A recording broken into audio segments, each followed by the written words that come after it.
Spring crept slowly across the cracked earth of Dust River, Wyoming in 1890. The wind carried the scent of drought, old dust, brittle grass, and something tighter fear. The town was starving for justice, or maybe just someone to punish.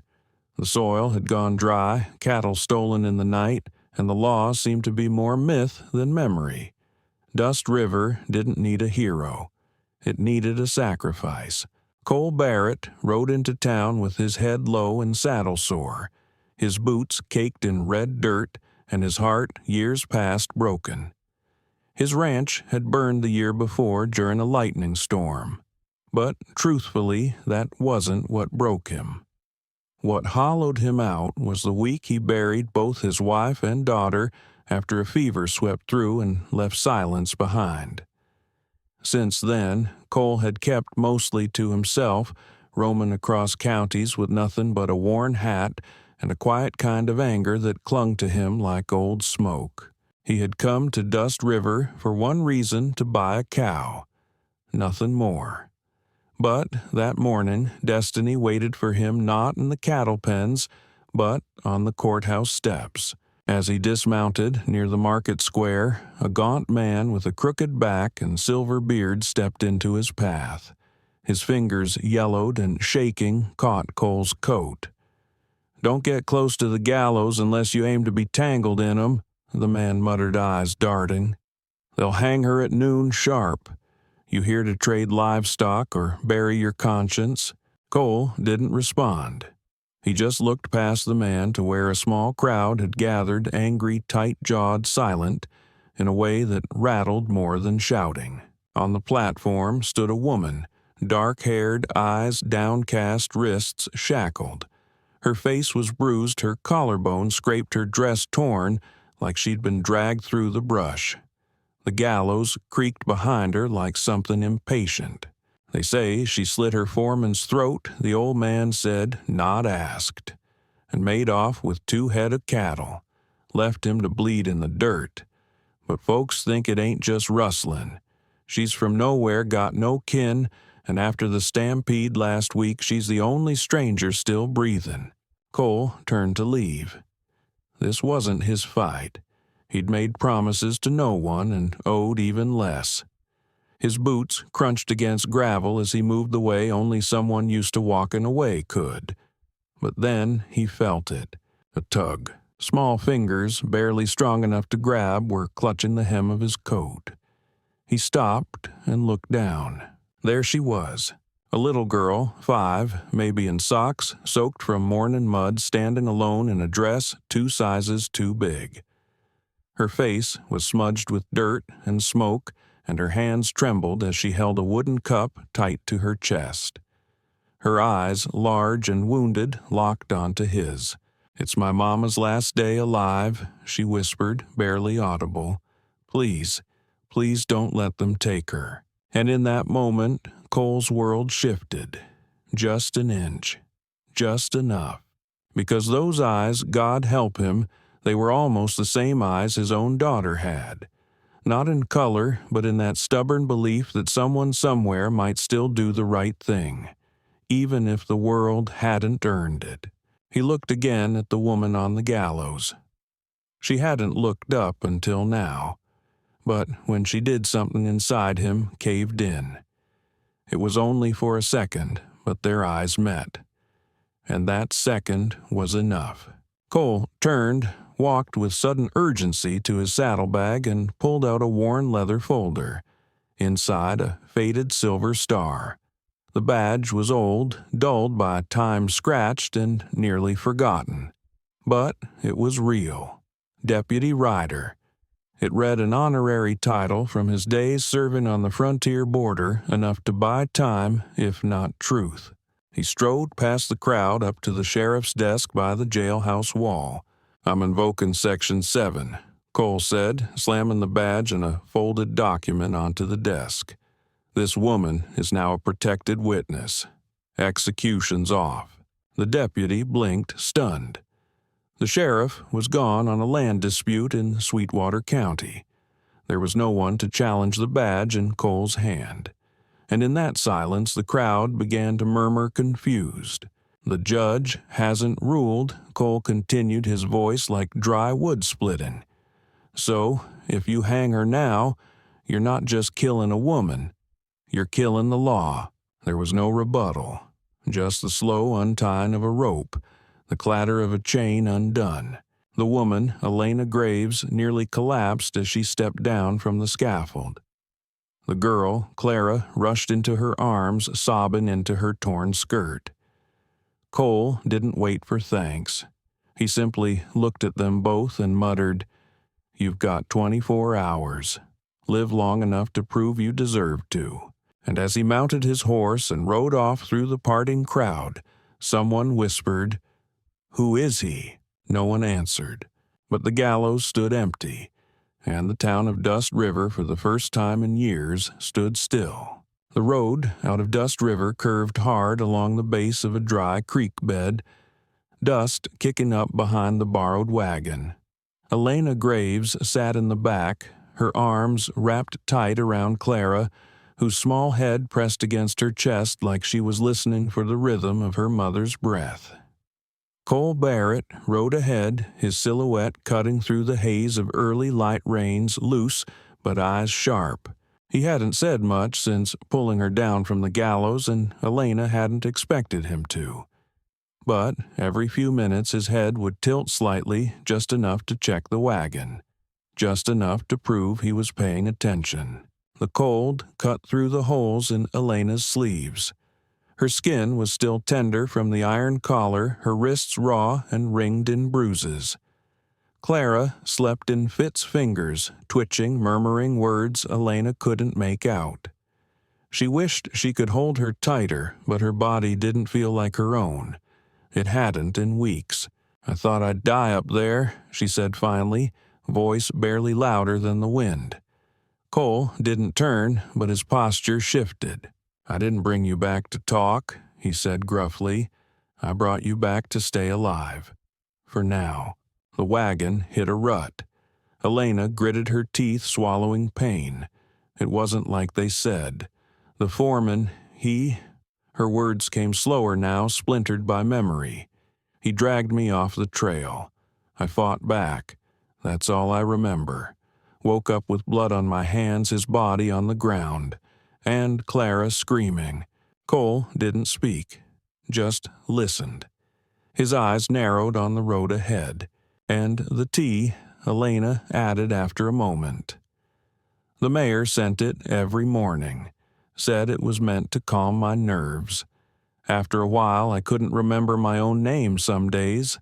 My hands wouldn't stop shaking." That made him glance back. "Nah," she nodded, her lips pale. "Bitter stuff. Looked like kindness. Smelled like rot." Cole didn't reply, but his jaw clenched hard. He remembered the mayor's easy smile at the courthouse, how quick he was to call for a hanging. Too quick. And now Elena was coughing again, deep and low, like her lungs had splinters. By the time they reached his land, a patchwork of dry fields, bare brush, and a cabin that looked like it had lost the will to stand there were people waiting. A few townsfolk had followed, some out of curiosity, others for blood. They stood just off the trail, arms crossed, hands grazing the handles of pistols.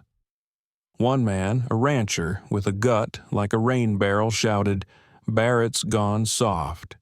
Harboring a killer now, are ya?" Cole ignored him. Another voice rang out, "That woman's cursed. She's got the devil in her eyes." Cole reined in his horse. The wagon creaked to a stop. He climbed down, slowly, dust settling around his boots. The coat on his back was fraying at the seams, the collar matted with sweat. But his shoulders were straight, his face unreadable. Without a word, he walked to the back of the wagon and knelt. Clara shivered where she sat. Cole took off his coat and wrapped it gently around her shoulders, pulling the buttons snug beneath her chin. She blinked up at him, silent, confused. Then Cole turned. The crowd tensed. "I've buried one daughter," he said, his voice low but ironclad. and I'll bury myself before I let another one die by rope or rumor. It was enough. The silence that followed wasn't agreement, but it wasn't defiance either. He led Elena to the door of the cabin. It groaned open, revealing a small dim space with a hearth, a stool, and a cot made of feed sacks and wool. It was warm at least. Dry. Elena paused at the threshold. "This isn't a jail," No Cole said, "but don't mistake that for trust." She nodded. "I won't." Clara clung to his coat like it was stitched from safety itself. Cole lifted her gently onto the cot, tucking a thin quilt around her. She didn't stir, just sighed and curled closer to the fire. Elena still hadn't moved. Her hands twitched from exhaustion nerves or maybe the poison that hadn't yet left her system. Cole glanced out the window. Noon was close, and justice, if it existed anymore, was a vanishing horizon. "There's something wrong here," he muttered to no one. Elena's voice came dry and cracked. "Then why help us?" He looked down at Clara, sleeping with her thumb curled like a petal. "Because once," he said quietly, "someone helped me before I forgot how to believe in people." Outside, the wind carried whispers. But inside, the silence held not comfort, not yet, but something near it. And for now, that was enough. The sky over Dust River had turned an anemic gray by late afternoon, the kind of light that made even the honest look guilty. Cole Barrett rode alone along the north edge of his property, tracing the line of dry creek beds and frozen mud, following Elena's account of where her foreman had died. Willow Creek, she had called it. A place she'd passed through many times bringing Clara home from her shifts. She remembered little except the feel of rough hands, the scent of whiskey, and waking up in blood. But her voice had cracked when she mentioned one detail, something her daughter said after Mama, that man had a snake on his belt. That stuck with Cole. He reached the bend near the creek and dismounted. Snow had fallen overnight, thin enough to miss if you weren't paying attention, thick enough to clean the past. The ground was too quiet. No footprints, no drag marks, no blood, just churned dirt and the sound of distant wind hissing through pine needles. He crouched and pushed aside a patch of half-frozen mud. Pebbles, broken grass. Then something strange. A patch of ground too clean, too carefully arranged. It looked like someone had swept nature under the rug. Cole dug deeper, fingertips cold through his gloves. Then he found it. Tucked under a gnarled root, almost like someone had tried to bury it quickly, a belt buckle brass cracked with age. But the design was clear, a coiled rattlesnake. Only one man in town wore snake hide. Only one man had the money to buy it, the pride to flaunt it, and the power to get away with murder. Mayor Everett Braxton. The same man who delivered kindness in the form of bitter tea to Elena's door. The same man who pressed for a public hanging before the judge even returned to town. Cole's jaw clenched. He stared at the buckle in his palm like it was a pistol. Then, gripping it tight, he rode hard back to the cabin. Inside, the air had turned close and sharp. Elena lay curled under the quilt, her skin pale and lips tinged with blue. The fire burned low. Clara dozed beside her, wrapped tight in Cole's coat, one small hand resting on her mother's shoulder. Elena stirred when he entered. Her eyes fluttered and her breath hitched in her chest. "You came back," she whispered. "I did." He stepped closer, kneeling beside the cot. "How long you been drinking that tea?" Her brow furrowed, trying to count backwards through fog. "Weeks, maybe longer. It made me forget names. Some mornings I couldn't stand without holding on to the wall." Cole took her arm, gently turning it over. Just above the vein he saw them tiny pinprick marks. Not from needles, no, but enough for a plant toxin delivered over time. A slow-acting killer that wouldn't leave a mark until it was too late. "We're going to the doctor," Cole said firmly.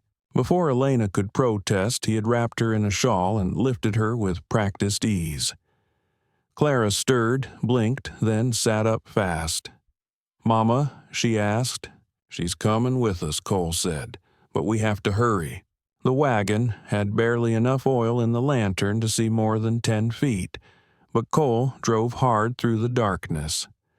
The horses bucked at the cold and the uneven ground, but he didn't stop. Not for anything. Doc Harlan Ellis lived near the edge of a pasture, long swallowed by frost, his cabin crooked but standing. The lights were still on when they arrived. Doc answered the door in a sleep shirt, his white beard wild from the pillow. Barrett. What the hell? Poison Cole cut in. Slow, in her tea. Doc blinked, then motioned him in without another word. Cole carried Elena to the table. Doc moved fast, checked her pulse, lifted her eyelids, sniffed her breath. Then, with a glance at the tea mug Cole had brought wrapped in cloth, he frowned. He dipped a spoon in and sniffed. Black nightshade, he muttered. Yarrow, maybe. Not enough to kill fast, but enough to rot her from the inside over time. Elena's mouth trembled. "I thought it was just nerves," she whispered. "I thought maybe I was losing my mind." Doc shook his head grimly. "You weren't crazy, ma'am. You were being murdered slowly. That tea was no kindness. It was a confession hiding in plain sight." Cole didn't speak. His hands were clenched so tight his knuckles had gone white. When Doc stepped into the other room to fetch a tonic, Cole sat beside Elena. He took her hand, not to check for bruises this time, but to hold it. "Warm, grounding. This isn't justice," he said low. "It's a lie someone wrapped in rope." Elena turned her head slowly. Her voice was a feather on the air. "Why are you still here?" Cole's eyes never left hers. "Because I'm not leaving until we bury the truth." Outside, snow began to fall again, soft as ash. Inside, for the first time in days, warmth returned not just to the fire, but to something deeper, something neither of them yet dared to name. Snow fell harder by dawn, blanketing Dust River in a quiet that felt more like warning than peace. Cole Barrett moved fast, loading the wagon with blankets, food, and the last of the doctor's supplies. Elena lay bundled in wool near the front, her color still weak, but improving thanks to the tonic Doc Ellis had brewed with trembling hands and sharp instincts. Clara sat beside her mother, tying and retying a ribbon in her doll's hair as if her little fingers could hold back the fear with knots. "Will Mama still be here tomorrow?" she asked. Cole paused mid-lift of a feed sack, his back stiffening. The question hit hard sharp as a rifle shot. He knelt beside Clara, brushing a lock of hair from her face. "Not if we stay put," he said gently. "But if we move fast and smart, she will. I promise." Elena met his eyes. Something silent passed between them. Not trust, not yet, but the beginning of something that could hold. They headed north toward Red Elk Hollow, a narrow pass tucked into the ridge. Cole had helped settle it years ago when he still wore the badge and believed in what it meant. A preacher lived there now. Reverend Isaiah, a man Cole once rode with in a younger life filled with sharper hope. The chapel he built was carved half into the mountainside, quiet, hidden, and forgotten by most. It was sanctuary then. It would be again. But the trail wasn't theirs alone. As the wagon reached the bend near Gray Rock Bluff, a crack split the silence. The first gunshot. Cole ducked instinctively, his hand flying to his hip. The horses screamed and reared the wagon, lurching sideways. Another shot rang out. Then leather snapping. Then chaos. The left horse dropped to the snow with a thud. "Get down," Cole yelled, leaping from the bench. Elena grunted as the wagon tilted. Clara screamed. Cole hit the ground, rolling gun drawn. Two men emerged from the tree line. Long coats, wide hats, rifles up. He knew them. Braxton's men. "You're trespassing," one barked. "Hand over the woman." Cole stepped between them and the wagon, placing himself like a wall of timber in the snow. "She's under my protection," he said evenly. "Not anymore." The second man raised his rifle again. Cole didn't flinch. He fired first. The bullet struck just beside the man's boot, throwing up a puff of snow. "Next one goes through your chest," he growled. The two gunmen froze, exchanged a look, then fell back into the woods, regrouping. Cole knew they'd be back, and next time they'd come heavier. No time. He scrambled back to the wagon. The axle was broken, the canvas torn. They couldn't ride. "Out," he said, hoisting Elena over his shoulder. She was too light, too quiet. "Clara, take my belt. Hold tight. Don't let go." Snow churned beneath their boots as they plunged into the woods, leaving behind the broken wagon and the bloodied horse. The cold was merciless, chewing at their skin through every seam and thread. Cole's legs burned. His breath came in sharp gasps, clouds billowing like smoke from a dying fire. The slope ahead steepened. Trees leaned in, bent under snow like old men with secrets. Cole climbed anyway, one step at a time, Elena's breath warm against his neck. "Don't stop," he muttered. "Not here, not yet." Clara stumbled once, falling hard. Cole spun, catching her with one hand. "You're all right," he said, pulling her up, gripping her gloved hand inside his like a vice. They reached a narrow crossing, a frozen stream below jagged rock on either side. Cole paused. Behind them, distant voices shouted through the woods. They were closing in. "I lost my girl once," he said softly to no one and everyone. "I ain't losing another." He stepped onto the narrow path. Ice cracked, snow shifted, but they made it across. Night fell hard. Still they walked. Finally, through the trees, a flicker of light, a warm, steady glow barely visible through the white veil. The chapel. Cole pushed forward, the last drift heavy and high. He pounded on the door with his shoulder. It creaked open. Reverend Isaiah stood there tall and wiry, a silver beard over a weathered face. His eyes sharpened when he saw Cole, then softened when he saw who was behind him. "Cole Barrett," he said, stepping aside. "What devil are you bringing?" Cole stepped into the light. Elena lay limp in his arms, Clara clutching his sleeve. "Not the devil," Cole said, "just men pretending they're God." Isaiah nodded slowly, understanding more than what was spoken. Outside, the wind moaned like something grieving. Inside, the fire was lit. And this time, they weren't running. They were hiding with purpose. They would hold the night.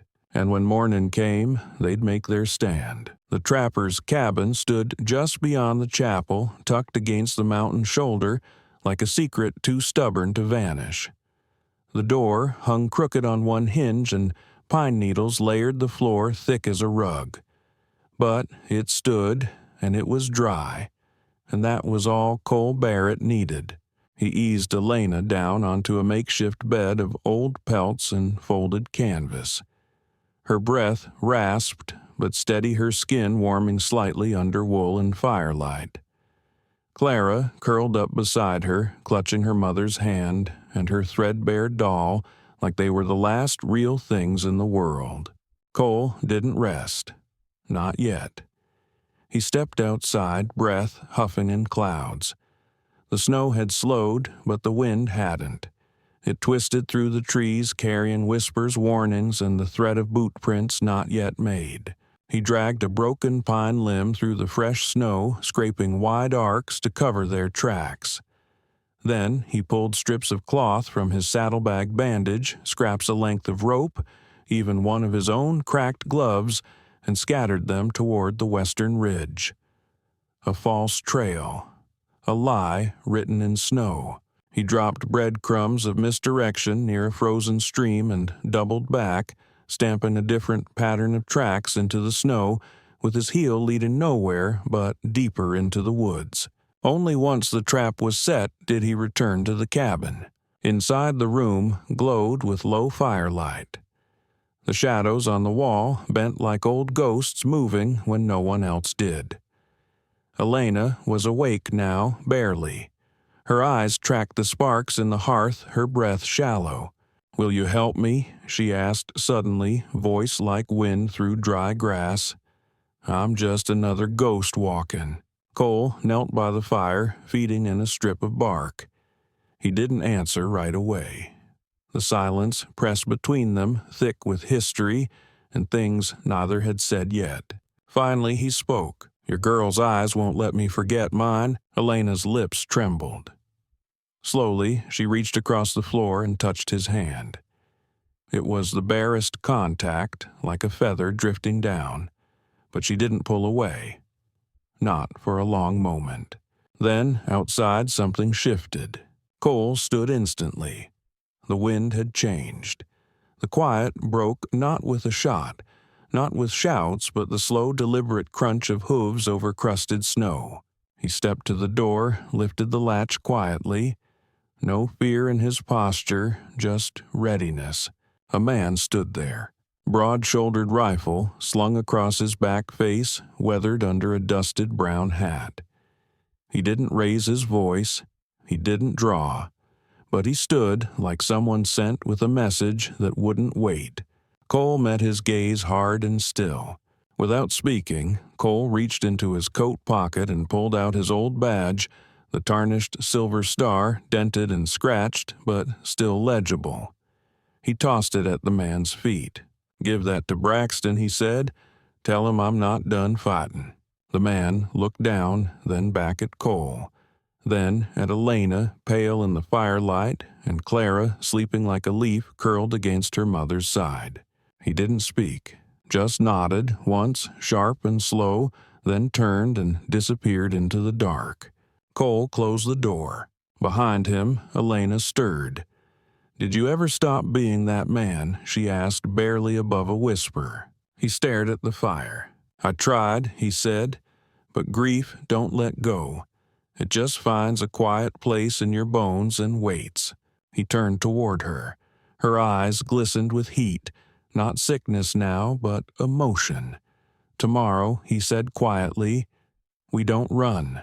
Elena blinked slowly, sinking deeper into the blanket. Together she whispered. Morning came with gold light cresting over white hills. For once, the air wasn't cruel. It was still, waiting. Inside the chapel's side cabin, Clara stirred first. She blinked at the ceiling, then turned to find her hand still clutched in her mother's. Elena was awake. Tired, but awake. Her breathing calm, her cheeks with a touch of color. Cole stood by the window, arms crossed, watching the sunrise hit the mountain top. Then he turned and placed something beside Elena on the table. A letter. The handwriting was old and jagged, a woman's script, fierce despite the tremble in the strokes. Elena unfolded it. Her eyes moved fast, then slowed. Her breath caught. She was the housemaid, Cole said. Lived in the mayor's home before she passed. She saw him steep herbs into your tea, watched him come home bloodied the night the foreman died. He told her to stay silent, said you were good for nothing but a quiet grave. She wrote it all down, left it in her Bible. Elena held the paper to her chest. Her hands shook. Cole placed another item on the table, a belt buckle stamped with a coiled rattlesnake. Clara remembered that he said, "The man who hurt you wore it." Then a physician's note. Signed and sealed. Confirmation of herbal poisoning. Then another handwritten testimony from Reverend Isaiah saying Elena came to him weeks ago, afraid, begging for help before the murder ever happened. Cole stood back. The truth lay in front of her now, not just as evidence, but as a path forward. "I'm going back," he said. Elena looked up, startled. "They'll hang you." He nodded. "Let 'em try, but not before I tell them who they're really burying." He walked to the door. Elena's voice trembled. "Why now?" He looked back. "Because this town doesn't need another ghost. It needs a reckoning." By the time Cole Barrett reached the town square of Dust River, the gallows stood ready again, but the air had changed. It wasn't rage that hung over the townsfolk this time, it was unease. Whispers slid between bodies like cold air between walls. Men who had once shouted now glanced sideways, unsure. The rope swung empty. Cole dismounted slowly. His coat was dusted with frost, his hat low the weight of what he carried heavier than any saddlebag. Behind him came Reverend Isaiah and Doc Ellis, both holding sealed envelopes like nails for a coffin that hadn't yet closed. The town council, 5 men in polished vests and high collars, waited inside the courthouse. Mayor Everett Braxton sat at the head of the table, flanked by his allies. His hands were folded neatly, face unreadable, but his eyes flickered at the sight of Cole. Cole placed the evidence on the table, one piece at a time. The letter from the housemaid, the doctor's official confirmation of poisoning, Reverend Isaiah's testimony about Elena's plea for sanctuary, the belt buckle with the coiled rattlesnake Clara's remembered detail turned into damning truth. He didn't speak with fire or fury. "This," he said, "is the truth." He turned to face them fully. "You were going to hang a woman poisoned into silence, a mother who still shielded her daughter with bruised hands. You called that justice. But it was never about right or wrong. It was about making the noise go away." Braxton shifted in his seat. One councilman cleared his throat, but no one interrupted. Cole's voice hardened. "If that gallows rises today, it's not to punish a crime. It's to bury your shame." He pointed out the window toward the scaffold. "It won't stand for justice. It'll stand for cowardice, and everyone out there will know it." A silence spread like spilled oil. Then Reverend Isaiah stepped forward. "I saw her pray even when she thought no one listened," he said. "And I believe God did." Doc Ellis nodded slowly, his face solemn. "I treated her. I saw the damage quiet, careful, planned. It was murder just stretched over weeks." One by one, the council members leaned in, conferred in whispers. The judge, having just returned that morning, tapped the gavel.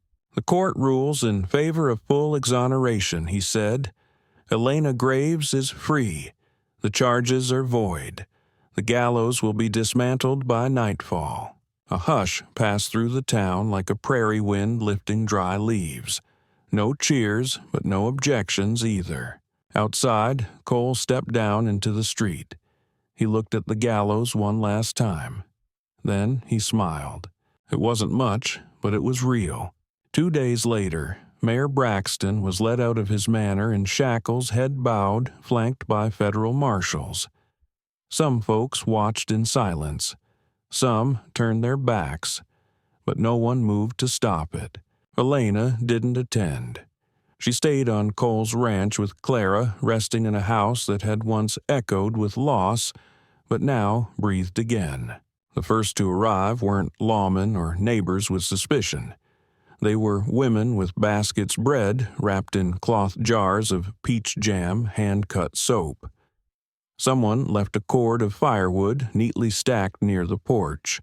No names, no notes, except for one scribbled message on rough paper. "Every child deserves a warm night." Elena stood on the porch, holding Clara close, her body still weak but no longer trembling. She watched the gifts pile up and the town begin in its own quiet way to apologize. Inside, she baked again. Small loaves of bread, pots of stew. She left them near the chapel steps each morning. No praise asked, No repayment expected. Clara began school. She came home each day with chalk on her fingers and stories about letters she'd learned and friends she'd made.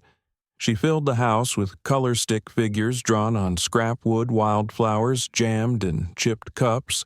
Cole never said much, but every day he fixed something. A window latch, a broken fence post, a rickety porch rail. The work was steady and quiet, but healing. And one morning, Clara found something.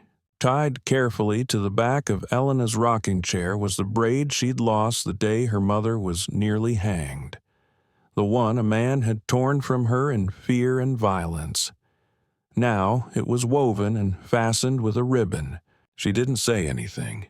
She just touched it and smiled. That night, Elena noticed a small wooden shelf above the fireplace. 2 framed photographs sat side by side. One was old his wife and daughter long gone. The other was new her and Clara taken after the trial by a traveling photographer. She reached up and touched the edge of each frame. "Why stay, Cole?" she asked softly. He set down the tool he was sharpening and looked at her. "Because I remembered what home feels like," he said. "It's not land, not walls. It's the smell of your bread and the sound of her laugh. It's your hands fixin' what I didn't know was broken." Elena blinked back tears. "You brought us back." He shook his head. "No, you walked back on your own. I just opened the door." That night, nothing needed to be said. The past still lingered, but it no longer owned them. 1 year passed, and with it, the bitter frost that had once wrapped around Dust River's heart began to thaw. Spring came softer this time, settling like a breath instead of a warning. The hills bloomed with life again, wild lupines along the ridgelines green, pushing up from soil that had once seemed permanently cracked. And in the worn chapel just beyond town, every pew was filled. Clara stood at the front holding a piece of paper with both hands. Her hair was tied back into a braid new mended with love. The dress she wore had been gifted from a neighbor hemmed to fit her tiny frame. Her voice quivered at first, but then she straightened her back and began to read. "I love my mama," she said, pausing, cheeks pink. "And my papa, too." Silence fell over the room like a warm blanket. Some smiled. Others blinked hard and fast. In the second pew, Cole sat with one hand in Elena's. When Clara finished, he rose and walked to the front, scooping her up with practiced ease. He didn't say a word, just held her close. Then he placed his other hand gently on Elena's shoulder. Elena's eyes shone not with sickness or fear, but gratitude, real and deep. Clara leaned into them both, her world finally whole. And the townsfolk who had once gathered to see gallows raised now stood to witness something far more powerful, a family. Not everyone clapped, but no one looked away. After the service, they walked the hill behind the chapel. It was the same place Cole had once stood alone, whispering apologies to ghosts. Now the land was soft beneath their boots. Clara skipped ahead, arms out, like wings weaving between tall grass and daisies. At the top, Cole reached into his coat. He pulled out a small cloth sack, worn and faded. Elena tilted her head, curious. He opened it slowly, revealing a strip of leather weathered smooth with time. No gold, no stones, just truth. He took her hand, then wrapped the leather around both of theirs. "No ring," he said, "just a bond. I won't break it, not for fear, not for grief, and not for the ghosts of what we've lost." Elena's breath caught. She blinked fast, tears welling. "I never needed a ring," she whispered, "just somewhere to belong." Cole nodded, once his voice low. "Then let this be that place." Clara came running, laughing out loud when she saw their joined hands. She threw herself into their arms, breathless and smiling. "We found the home you lost, Pa." And just like that, the last piece of Cole's armor cracked. He dropped to one knee, pulling her close, his eyes shut tight, with something he hadn't let himself feel in years. Behind them, Dust River stirred not with suspicion or judgment, but with quiet witness. The same town that once nearly hung an innocent woman now whispered of a man who had defied fear, who had carried a child from a gallows, a woman from injustice, and himself from the ruins of grief. They didn't call him a hero. They called him Cole. At the edge of town stood a little ranch house. It wasn't grand, but it breathed now. There were drawings on the walls, crayon suns, blue skies, stick figures with hats too big for their heads. On the mantel sat a photograph of the three of them taken beneath the chapel arch. Next to it, tucked in a leather-bound book, was Clara's drawing, three figures hand in hand, a sunrise behind them. Below it, in shaky, careful letters, "We are the family that lived. We are the home that stayed." And for once, peace didn't feel like forgetting. It felt like remembering without hurting. Sometimes home isn't something you're born into. It's something you fight for. Something you build nail by nail, word by word, promise by quiet promise. Cole Barrett was never a hero, not by his own count. But he was a man who had lost everything and still chose to protect someone else's hope. Elena Graves was never just a victim. She was a mother, a survivor, and the soul of a second chance. And Clara reminded everyone what resilience looks like through the eyes of a child who dares to love even after the world tried to take everything away. In a place like Dust River, where law once meant fear, it was love, quiet, relentless love that rewrote the ending. So, if this story moved you, if you believe that courage doesn't always ride in loud, that families can be forged in fire and forgiveness, and that the strongest rope is the one we tie to each other, then leave us a comment. Share your thoughts. Tell us who you'd ride for. And if you haven't already subscribed to Whispers of the Wild West, where legends aren't made by guns or gold, but by hearts that refuse to give up, because even in the wildest lands, love still finds a way.